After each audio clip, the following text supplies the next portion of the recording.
Welcome to podcast Adikara. Bersama saya Aldi Bagul. Pada kesempatan kali ini kita akan membahas terkait rekrutmen kualitas paslon dalam menentukan nasib negara. Pada kesempatan kali ini saya mendatangkan sebuah bintang tamu yang merupakan mahasiswa Unikama. Kepada Mbak Mayang, selamat siang. Selamat siang Bang Aldi, gimana kabarnya? Kabarnya baik, Mbak. Pada kesempatan ini kami akan membahas terkait kualitas paslon. Nah, berbicara soal paslon berarti kita berbicara terkait politik.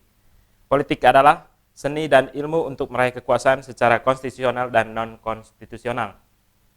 Menurut Mbak Mayang, bagaimana perkembangan politik di Indonesia saat ini? Gitu. Jadi perkembangan politik di Indonesia cukup panas sekali ya kalau kita mendengar kata politik saja. Nah, di masyarakat maupun di mahasiswa banyak polemik yang terjadi pada politik. Bahkan tingkat korupsi di Indonesia itu terlihat bahwa salah satu isu tentang politik. Nah, per tahun isu tentang korupsi ini mengalami peningkatan yang cukup signifikan. Nah, itu berarti kita lihat dong, kalau ada kasus korupsi yang meningkat berarti ada salah satu kesalahan atau problem di pemilu itu sendiri, baik dari paslonnya atau dari sistem pemilu. Jadi dalam sistem pemilu perlu adanya perbaikan agar sistem pemilu ini bisa berjalan lebih baik lagi dan perkembangannya cukup baik, karena saya lihat banyak dari politikus kualitasnya itu kurang mendukung ya. Kita lihat bahwa banyak isu-isu di tengah masyarakat bahwa politikus itu hanya memberikan janji-janji palsu seperti itu. Bahkan kita tahu bahwa janjinya itu tidak ada kenyataannya, jadi kualitasnya itu sangat rendah. Maka perlu adanya perbaikan dalam sistem pemilu itu sendiri. Baik, untuk menentukan paslon yang betul-betul berkualitas agar tidak terjadinya isu-isu yang membuat masyarakat menjadi panik gitu karena dengan tingkah laku, baik dengan tingkah laku paslon maupun lain sebagainya. Bagaimana cara kita untuk menentukan paslon yang berkualitas itu, Pak? Nah, cara menentukan paslon berkualitas. Nah, ini tentu kita harus sadar diri untuk menggali informasi mengenai pemilu atau menggali informasi mengenai pemilu, dari segi pemilu, dari paslon. Kita harus benar-benar menggali informasi, apalagi kita mahasiswa ya. Jadi kita harus mencari informasi. Selain itu kan masyarakat juga kadang belum cari-cari info. Kita bisa sosialisasikan kepada masyarakat gini loh cara untuk memilih paslon yang benar. Jadi kita cari misalnya di jalan pun banyak seperti banner dari politikus itu. Nah, kita itu harus mencari informasi seputar media sosialnya, dari latar belakangnya, misalnya nih dari Bu Puan. Nah, kita harus tahu dari sosmednya Bu Puan. Bu Puan itu punya latar belakang seperti apa sih? Jadi kalau kita sudah tahu dari sosmednya, dari latar belakangnya, kan di informasi Google juga banyak ya. Jadi kita sudah bisa menentukan kualitas itu sendiri dari isu-isu tersendiri. Seperti itu. Lalu bagaimana syarat rekrutmen paslon, khususnya paslon DPR ya Mbak, paslon DPR, karena akhir-akhir tahun ini, tahun-tahun sebelum ini, kebanyakan artis yang berminat untuk bergabung di dunia politik, di politikus gitu. Kira-kira syarat-syarat untuk bergabung itu kayak gimana sih Mbak? Untuk calon legislatif DPR ya. Nah, untuk syarat-syarat untuk mencalonkan diri menjadi legislatif DPR itu yang pertama syaratnya bertakwa kepada Tuhan, pasti kita bisa dong. Terus bisa baca tulis. Terus kita juga berusia 21 tahun atau lebih. Selanjutnya, kalau untuk mencalonkan seperti itu, kita harus terlepas dari jabatan tertentu. Misalnya dari anggota DPR mau mengajukan lagi menjadi anggota DPR RI gitu. Nah, kita harus mengundurkan diri terlebih dahulu sebelum lanjut ke posisi selanjutnya. Seperti itu. Terus ada lagi syarat selanjutnya, yaitu sehat jasmani dan rohani, dan terlepas dari jabatan seperti advokat, seperti itu. Oke. Ternyata kalau didengar-dengar persyaratan untuk menjadi anggota DPR itu semacam mudah gitu ya, Kak? Iya, sangat mudah. Jadi mungkin terlihat dari syarat-syarat yang saya sebutkan tadi, menurut saya itu perlu adanya perbaikan dalam pemilu. Jadi seperti kelas pemilu yang kita jalani seperti ini. Nah, kelas pemilu ini tentu kita bisa sosialisasikan ke masyarakat. Namun kalau untuk ke DPR, kita harus memperbaiki dari sistem pemilu. Jadi pas perekrutannya. Jadi pas perekrutannya itu kalau di Indonesia sendiri masih belum ada ya. Jadi kayak kelas politik gitu. Selama misal 1 tahun kita harus menyelesaikan studi kelas politik. Jadi kalau kita memang layak dan lolos dalam kelas politik tersebut, berarti kita memang berkualitas dan layak. Namun kalau kita tidak lolos pada kelas politik itu, berarti kita termasuk tidak layak. Soalnya kalau kita melihat dari masyarakat, perspektif masyarakat, kita tahu bahwa masyarakat itu kurang menggali informasi. Jadi perlu ada perbaikan dalam kelas saat perekrutan itu harus perlu diperbaiki, ditambah sistemnya agar masyarakat itu tidak melihat bahwa oh ternyata pemilu itu sangat polemik sekali ya, terus kok gini banget gitu. Jadi perlu adanya seperti kelas politik agar lebih baik lagi pemilunya, dan masyarakat juga tahu gitu, memang yang mencalonkan ini benar-benar orangnya berkualitas seperti itu. Mungkin yang perlu diterangkan yang begini, Kak.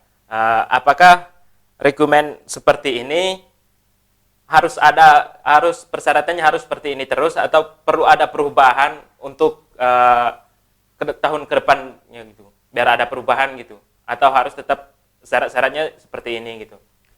Jadi kalau melihat dari syarat tadi itu harus atau perlu ada perbaikan. Kalau tetap seperti ini maka politik tetap seperti ini. Nah, kita lihat pemilu banyak terjadi kasus korupsi setelah pencalonan, bahkan banyak isu-isu bahwa DPR itu sembarangan ya. Jadi perlu ada sedikit perubahan seperti yang kelas politik itu. Nah, dari kelas politik kan kita sudah mengetahui kualitasnya seperti apa. Kalau lulus berarti memang berkualitas. Seperti itu. Berarti memang harus ada kelas khusus untuk mengetahui tentang kualitas sebuah paslon itu. Iya. Oke, siap. Lalu untuk menghindar atau kita terhindar dari tindakan korupsi itu kan awalnya dari kegiatan money politik itu ya. Terus bagaimana sih politik uang itu dan cara mengindikasi tindak politik uang atau money politik? Menarik sekali ya. Jadi melihat dari politik di Indonesia, masyarakat juga atau mahasiswa pun juga melihat bahwa politik di Indonesia itu kayak tidak terlepas dari money politik. Di daerah Bang Aldi pun masih ada kan? Ada. Ya, maka dari itu kita lihat money politik. Money politik ini semacam permainan uang yang menyalahi aturan. Jadi terdapat dalam pasal 187A ayat 1 KUHP bahwa barang siapa yang memberikan janji memberikan sebuah imbalan gitu ya untuk membeli suara, berarti kan termasuk suap ya, Ya. atau money politik, Politik. bisa disebut seperti itu. Jadi kita perlu melihat bahwa money politik itu harus ditindak tegaskan, namun susah juga untuk mencari oknum-oknumnya ini. Jadi misalnya nih, kalau di daerah saya itu ada DPR. Nah, DPR ini biasanya tim sesnya itu tetangga saya. Nah, tetangga saya ini atau tim sesnya ini memberikan memberikan sejumlah uang untuk membeli suara saya. Jadi saya berikan uang ini 50.000, tapi kamu harus memberikan suaramu untuk saya. Kalau mengenai suara, kita tahu suara itu pilihan hati sendiri, dan kita itu juga tidak boleh sembarangan dalam memilih paslon.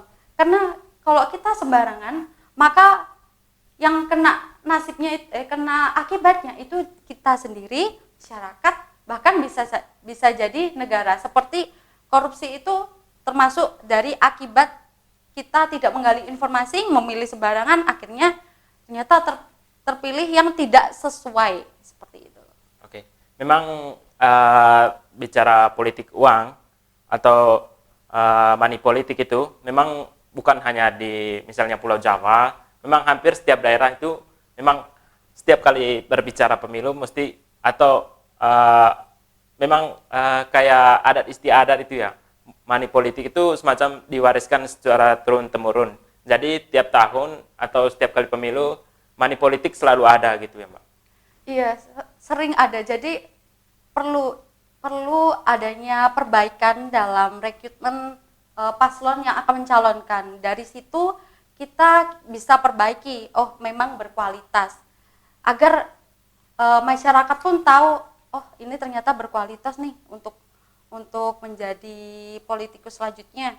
Jadi kalau dari sistemnya itu sudah berkualitas, maka ya maka juga masyarakat pun bisa mengikuti. Tapi masyarakat juga tidak boleh abai tentang informasi mengenai pemilu dan paslon-paslon yang mengajukan diri, seperti itu. Lalu bagaimana partisipasi mahasiswa dalam kasus politik maupun di saat sebelum pemilu itu? Maksudnya partisipasi mahasiswa. Nah, kita tuh sebagai mahasiswa, kita sebagai mahasiswa hukum ya, kemarin juga kita mengikuti kelas Bawaslu. Nah, ini sangat memberi gambaran buat kita sebagai mahasiswa untuk selalu belajar mengenai pemilu. Pemilu itu kita belajar dari kelas Bawaslu.